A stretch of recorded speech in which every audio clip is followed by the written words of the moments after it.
नमस्ते साथियों। इस वीडियो में हम मैथ्स के पेपर का सॉल्यूशन देखेंगे। ये पेपर 24 तारीख को इवनिंग में संपन्न हुआ था। ये फोर्थ शिफ्ट का पेपर है या 24 की सेकंड शिफ्ट का पेपर है। इसमें हमने सॉल्यूशन के लिए ए सीरीज ली है। ये भी ए सीरीज का पेपर है। इसका हम मैथ्स के सॉल्यूशन देखते हैं। सबसे पहले तो सबसे पहले नंबर प्रश्न दे रखा है। इसमें पूछा गया है कि एक्स की क्यूब माइनस में 2x प्लस 1 का एक गुणनखंड पूछा गया है। तो इसको हम अगर हल करेंगे तो सबसे पहले अगर ऑप्शन की दृष्टि से करेंगे तो यहाँ अगर पहला ऑप्शन ही लेते हैं, दे रखा है x माइनस 1 बराबर इसको 0 करेंगे, यहाँ तो x का मान कितना आ रहा है, a आ गया, एक आ जाएगा। तो एक का मान इसमें पुट करते हुए समीकरण का मान क्या, गुणनखंड समीकरण का मान क्या हो जाता है, 0 हो जाता है। इसलिए x का मान 1 सही रहेगा। तो इसका एक मूल क्या आ जाएगा, एक x माइनस 1 आ जाएगा, क्योंकि एक के मान पर इसका गुणनखंड 0 हो रहा है। तो इसका सही ऑप्शन क्या आएगा, पहले प्रश्न का सही ऑप्शन आएगा ए ऑप्शन सही रहेगा। इसी क्रम में अगला प्रश्न दे रखा है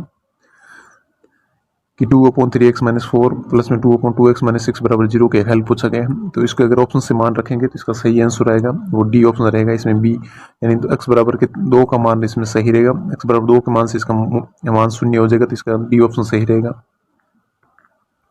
इसी क्रम में अगला प्रश्न दे रखा है, ये क्वेश्चन दे रखे हैं, इसको अगर हल करेंगे तो इसका आंसर क्या आएगा, तो इसका सही आंसर आएगा 7/4 आएगा, बी ऑप्शन सही रहेगा।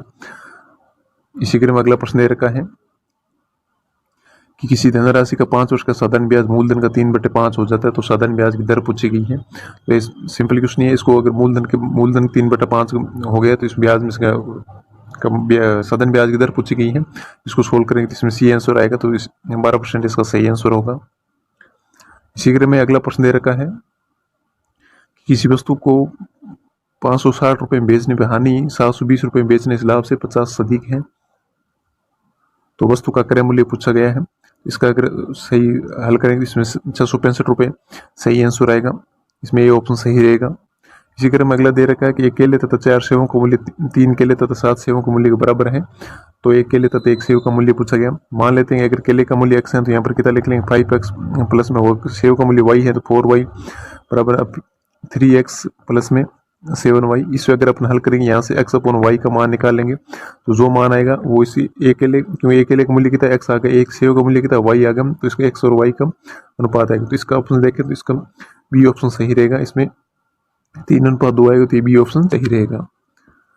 इसी क्रम में अगला प्रश्न दे रखा है, यदि किसी संख्या को 75% में 75 जोड़ दिए तो वही संख्या प्राप्त होती है। तो इसको अगर इक्वेशन से करेंगे तो यहाँ पर मान लो x संख्या है तो इसका 75% निकालते हैं, बट्टा में 100 कर देते हैं, इसके में 75 जोड़ते हैं तो ये कौन सी संख्या प्राप्त होती है, वही संख्या x प्राप्त होती है। तो इस अगर इक्वेशन को हल करेंगे तो इसे अनुसार कर सकते हैं। इसमें सही आंसर आएगा, इसका सही आंसर आएगा ए रहेगा। इसमें 300 आंसर आएगा सही।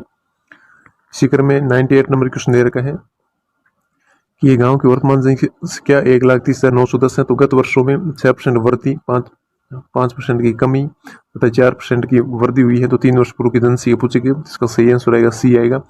इसमें अगर हल करेंगे तो यहाँ पर जो वर्तमान जनसंख्या दे रखी है 1,30,910, उसमें 6% की कमी और इसमें आगे कमी को पहले कमी वृद्धि करेंगे, फिर कमी करेंगे, फिर वृद्धि करेंगे। इसको हल करेंगे यहाँ पर 1,25,000 सही आंसर आएगा। इसी क्रम में 99 नंबर क्वेश्चन दे रखा है। इसमें कहा गया है कि चित्रों में दिखा गया एक्स वाई तथा एमएन बिंदुओं पर प्रतिच्छेद करती हैं तथा कोण पी ओ वाई बराबर 90 दे रखा है तथा ए और बी का अनुपात ये कोण भी 90 बन जाएगा, क्योंकि एक सरल युग्म कोण है। ए और बी का अनुपात कितना 90 दे रखा है। ए और बी का कुल अनुपात कितना 5 होगा, तो 90/5 आएगा, करेंगे तो यहाँ कितना आ जाएगा 18 आ जाएगा। ए का मान कितना आ जाएगा 36 आ जाएगा तथा बी का मान कितना आ जाएगा 54 आ जाएगा। इसी तरह पूछा गया इसमें कोण सी का मान क्या होगा, तो ये टोटल ये कोण कितना होगा 180 होगा, उसमें से 54 ये हो जाएगा तो शेष कितना रहेगा 126 रहेगा। तो इसमें बी ऑप्शन सही रहेगा। इसी क्रम में अगला प्रश्न देखते हैं, 100 नंबर क्वेश्चन देखते हैं। इसमें कहा गया कि यदि त्रिभुज की तीनों भुजाएं दूसरे त्रिभुज की संगत तीनों भुजाओं के बराबर हो तो त्रिभुज कौन से होते हैं, तो इसमें वो त्रिभुज क्या होते हैं, सर्वांग सम त्रिभुज होते हैं। 100 नंबर क्वेश्चन में बी ऑप्शन सही रहेगा। इसी क्रम में अगला प्रश्न दे रखा है कि 100 सेंटीमीटर त्रिज्या वाले वृत्त के केंद्र से 6 सेंटीमीटर में दूरी पर स्थित जीवा की लंबाई पूछेगी। मान लेते हैं ये एक वृत्त है, इसकी त्रिज्या कितनी 10 सेंटीमीटर है तथा इसे ये एक जीवा है, ये इसकी कितनी 6 सेमी दूरी पर है। जीवा त्रिज्या को लंबत होती है, तो यहाँ पर ये कर्ण 10 आ गया, लंब 6 आ गया, तो यहाँ धार निकलेंगे कितना आ जाएगा 8 आ जाएगा पाइथागोरस प्रमेय से। और जीवा हमेशा ही जीवा से केंद्र से खींचा गया लंब उसको समद्विभाजित करता है। तो अगर ये 8 आ गया, ये भी कितनी आएगी 8 आ गई, तो ये कुल जीवा की लंबाई कितनी हो जाएगी 16 हो जाएगी। इसका डी ऑप्शन सही रहेगा। इसी क्रम में अगर एक अगला क्वेश्चन देखें, 102 नंबर क्वेश्चन देखें, इसमें दे रखा है यदि किसी त्रिभुज के समबाहु त्रिभुज का परिमाप 48 सेमी है तो उसका क्षेत्रफल पूछा गया है।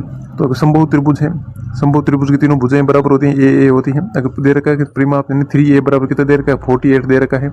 ए का मान निकालने यहाँ कितना आ जाएगा 16 आ जाएगा। उसको पूछा क्या गया, उसका क्षेत्रफल पूछा गया। समबाहु त्रिभुज का क्षेत्रफल होता है √3/4 भुजा का होल स्क्वायर आ गया, ए स्क्वायर आ गया। तो इसमें अगर मान रखेंगे इसका सही आंसर आएगा वो आएगा ए ऑप्शन सही रहेगा। इसमें 64 √3 वर्ग सेमी होगा। इसमें ए ऑप्शन में 102 नंबर में ए ऑप्शन सही रहेगा।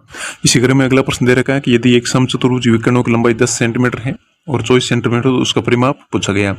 इसके लिए अपन क्या करेंगे, मान लेते हैं ये क्या है समचतुर्भुज है। तो इसमें दे रखा है इसकी एक विकर्ण की लंबाई कितनी आ गई, इसके 10 सेंटीमीटर आ गई, और ये एक दूसरे विकर्ण है इसकी लंबाई कितनी आ गई 24 सेंटीमीटर आ गई। तो यहाँ पर हम जानते हैं समचतुर्भुज विकर्ण होता है आपस में समद्विभाजित करते हैं, ये भी समद्विभाजित होगा, ये विकर्ण भी समद्विभाजित होगा।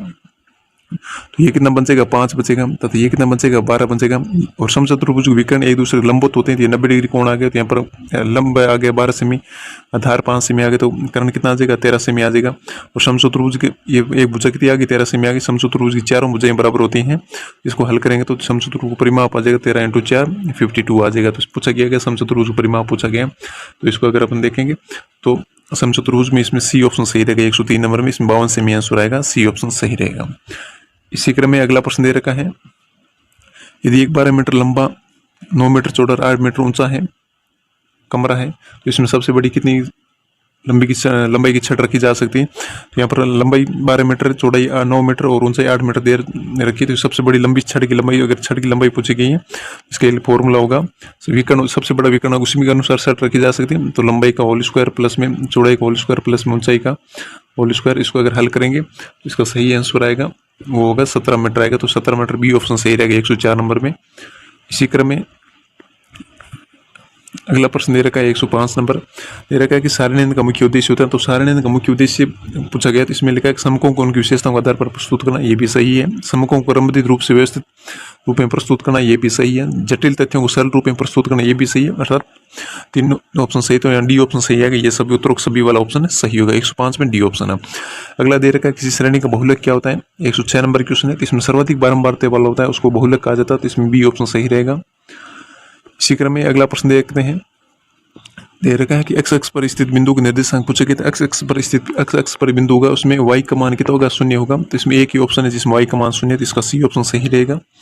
इसी क्रम दे रखा है एक साधारण वर्ष में 53 मंगलवार होने की प्रायिकता पूछी गई है। तो हम जानते हैं एक साधारण वर्ष में होते हैं 52 तो सब 7 वार होते हैं। 52 में मतलब सोम मंगल बुध गुरु भी सब वार होते हैं। लेकिन अगर 53 नंबर वार कौन सा होगा, इसके लिए लीप वर्ष 53 नंबर वार कौन सा होगा इसके लिए पूछा गया। तो हम जानते हैं कुल वार कितने होते हैं 7 वार होते हैं। उसमें से मंगलवार होने की प्रायिकता कितनी होती है 1 होती है, क्यों मंगलवार एक ही होता है। तो मंगलवार की प्रायिकता 1/7 है। अगले 52 वार तो समस्त होते हैं, लेकिन अगले 53वां वार कौन सा होगा, मंगलवार होने की प्रायिकता आएगी 1/7 आएगी। तो इसका ए ऑप्शन सही रहेगा। इसी क्रम में अगला प्रश्न देखते हैं, दे रखा है कि गणित शिक्षण में सहायक सामग्री बारे में पूछा गया है। तो गणित शिक्षण में सहायक सामग्री नेपरे पट्टिका है, ज्यामिति बॉक्स है, लघुकणी की सारणी भी है। इसमें डी ऑप्शन सही रहेगा, उपरोक्त सभी है। इसी क्रम में एक क्वेश्चन गणितीय कथन दे रखा है, इसके बारे में पूछा गया है। इसका सही मान क्या होता है, मूल्यांकन के बराबर क्या होता है, मापन प्लस निर्णय होता है। इसका ए ऑप्शन सही रहेगा, मूल्यांकन के बराबर मापन प्लस निर्णय, यानी 110 में ए ऑप्शन सही रहेगा। इसी क्रम में अगला प्रश्न देखते हैं, निम्नलिखित में से कौन सा भारतीय गणितीय नहीं है। तो इसमें पूछा गया कौन सा भारतीय गणितीय नहीं है, तो इसमें ए ऑप्शन सही रहेगा, रामानुजन भारतीय गणितीय नहीं है, गणितीय नहीं है। इसी क्रम में निम्नलिखित में से कौन सा गणित शिक्षण में संज्ञानात्मक उद्देश्य के एक प्रकार नहीं पूछा गया है, संज्ञानात्मक उद्देश्य का प्रकार नहीं है। इसमें कौशल आएगा, ये संज्ञानात्मक उद्देश्य का प्रकार नहीं है, ये क्रियात्मक उद्देश्य का प्रकार। ज्ञानात्मक कौशल है, ज्ञान संज्ञानात्मक उद्देश्य का प्रकार है, अवबोध है, अनुप्रयोग है, लेकिन कौशल नहीं है। इसी क्रम में अगला प्रश्न देखते हैं, दे रखा है कि निम्नलिखित में कौन सी शिक्षण विधि में मूल्यांकन विधि नहीं है। यहाँ पर पूछा मूल्यांकन विधि नहीं है, इसमें पूछा गया है। तो इसका अगर आंसर देखें, यह निरीक्षण में मूल्यांकन विधि है, छात्र बनने शिक्षण मॉडल मूल्यांकन है, साक्षात्कार मूल्यांकन होता है, लेकिन श्रुति लेख में मूल्यांकन विधि नहीं है। इसका डी ऑप्शन सही रहेगा। इसी क्रम में अगला प्रश्न दे रखा है, गणितीय कथन जिसकी सत्यता सिद्ध कर दी गई क्या कहलाता है। तो इसमें पूछा गया गणितीय जो कथन है उसकी सत्यता सिद्ध कर दी गई वो क्या कहलाता है। इसका एक प्रमेय होगा, थ्योरम होती है, उसको मतलब सत्यता सिद्ध कर देते हैं, उसके बाद उसको क्या कहते हैं, थ्योरम कहते हैं किसी कथन की। इसी क्रम में अगला प्रश्न दे रखा है, रेखागणित शिक्षण का मुख्य उद्देश्य क्या है। तो रेखागणित शिक्षण बारे में गणितीय उपकरणों प्रयोग मापन का ज्ञान करना सही है। छात्रों रचनात्मक कल्पना शक्ति विकास करना ये भी सही है। छात्रों में वस्तु प्रेक्षण शक्ति विकास करना ये भी सही है तथा डी ऑप्शन सही रहेगा। 115 में डी ऑप्शन सही रहेगा। इसी क्रम में अगला प्रश्न दे रखा है, बालक आयत की परिभाषा का प्रत्याय स्मरण कर सकेगा, कौन से दिग्म उद्देश्य के अंतर्गत आता है। तो अति प्रत्याय स्मरण कर सकेगा यानी उसको ज्ञान की अनुभूति होगी, तो ज्ञान होगा, सी ऑप्शन सही रहेगा। इसी क्रम में अगला प्रश्न देखें, तो दे रखा है, एक बालक दिए कि समाप के आधार पर त्रिभुज की रचना कर पाता है। बालक इस गतिविधि के द्वारा मुख्य उद्देश्य की पूर्ति होती है। तो किस मुख्य उद्देश्य की पूर्ति होती है, रचना कर रहा है बालक, क्या कर रहा है यहाँ पर, रचना कर रहा है। तो रचना के आधार पर उसके किस उद्देश्य की पूर्ति हो रही है इसके बारे में पूछा गया। तो इसमें सी डी ऑप्शन होगा। इसमें कौशल कर मतलब रचना कर रहा है, मतलब एक्टिविटी कर रहा है, तो इसमें कौशल की मुख्य उद्देश्य रहेगा। इसी क्रम में अगला प्रश्न दे रखा है कि प्रखर बुद्धि वाले बालकों में कौन सा गुण नहीं होता है। तो ये अधिक जिज्ञासु होते हैं, सही है। इनकी रुचि का क्षेत्र व्यापक होता है, ये भी सही है। अल्पायु से तर्क शक्ति का ज्ञान दृष्टि का उत्सर होता है, ये भी सही है। लेकिन ये बालक स्वयंगात्म बुद्धि में अस्थायी नहीं होते, स्थायी होते हैं, तो ये सी ऑप्शन इसका सही रहेगा। इसी क्रम में अगला प्रश्न दे रखा है, 3 की पावर x प्लस 8 और 27 की पावर 2x प्लस 1 हो तो इसमें x का मान पूछा गया। तो इसमें हम दोनों के इसमें हम क्या करेंगे, 27 को इस तरह लिख सकते हैं, 3 की पावर 3 इंटू 2x प्लस 1, इसको मल्टीप्लाई करें तो ये कितना आ जाएगा, 6x प्लस में कितना आ जाएगा, 3 आ जाएगा। और सामने 3 के आधार है उसको घात बराबर कर दें तो x प्लस 8 का मान है, इसको 6x प्लस 3 के बराबर करेंगे। इसको अगर हम हल करेंगे इसका सही आंसर आएगा वो 1 होगा, बी ऑप्शन सही रहेगा। इसी क्रम में अगला प्रश्न दे रखा है, x प्लस वाई का मान कितना 7 है, x square plus y square का मान 25 है। तो पूछा गया 1/x प्लस 1/y का मान पूछा गया।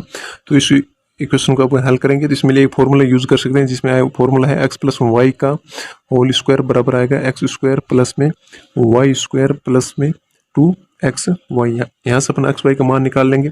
x प्लस वाई का मान अपने पास 7 है, x square plus y square मान 25 है। और ये इस इक्वेशन आगे हल करेंगे तो ये हो जाएगा x प्लस वाई अपॉन में एक्स वाई। तो एक्स वाई का मान यहाँ से निकाल के रख देंगे। x प्लस वाई का मान दे रखा है 7 है, तो 7 अपॉन जहाँ से जितना x अपॉन वाई का मान आएगा तो इसमें रखेंगे। तो इस तरह इसका सी ऑप्शन सही रहेगा। इसका आंसर रहेगा 7/12, इसका आंसर सही रहेगा। इस तरह हमने शिफ्ट 4 के ए सीरीज के पेपर का हल देखा, जो भी 24 तारीख को इवनिंग में संपन्न हुआ था। आपके 30 में से कितने प्रश्न सही हो रहे हैं आप कमेंट करके जरूर बताइएगा। Thank you.